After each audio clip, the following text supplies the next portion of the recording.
নমস্কার, আমি বিহান দত্ত। আজ আমি রবীন্দ্র জয়ন্তী উপলক্ষে একটি কবিতা পরিবেশন করব।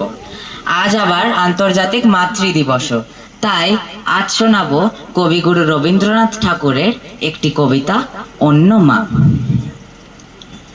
আমার মা না হয়ে তুমি আর কারো মা হলে, ভাবছো তোমায় চিনতেম না, যেতেম না ওই কোলে।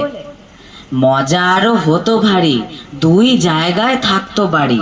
আমি থাকতেম এই গাঁয়েতে, তুমি পাড়ের গায়ে। এইখানেতেই দিনের বেলা যা কিছু সব হতো খেলা। দিন ফুরলেই তোমার কাছে পেরিয়ে যেতেম নাই। হঠাৎ এসে পিছন দিকে আমি বলতেম, বল দেখি কে।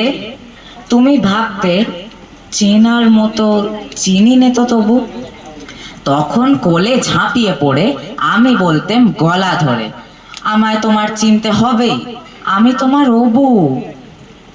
ওই পারেতে যখন তুমি আনতে যেতে জল, এই পারেতে তখন ঘাটে বল দেখিকে বল।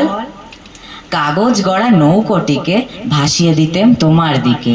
যদি গিয়ে পৌঁছতো সে, বুঝতে কি সে কার। সাঁতার আমি শিখিনি যে, নইলে আমি যেতেম নিজে। আমার পাড়ের থেকে আমি যেতেম তোমার পার। মায়ের পারে অবুর পারে থাকতো তফাৎ, কেউ তো কারে ধরতে গিয়ে পেত না কো, রইতো না একসাথে। দিনের বেলায় ঘুরে ঘুরে দেখা দেখি দূরে দূরে, সন্ধেবেলায় মিলে যেত অবুতে আর মাতে। কিন্তু হঠাৎ কোনো দিন যদি বিপিন মাঝি পার করতে তোমার পারে, নাই হতো মা রাজি। ঘরে তোমার প্রদীপ জেলে ছাতের পরে মাদুর মেলে বসতে তুমি, পায়ের কাছে বসতো ক্ষান্ত বুড়ি। উঠতো তারা সাত ভাইতে, ডাকতো শেয়াল ধানের খেতে। উড়ো ছায়ার মতো বাদুর কোথায় যেত উড়ি।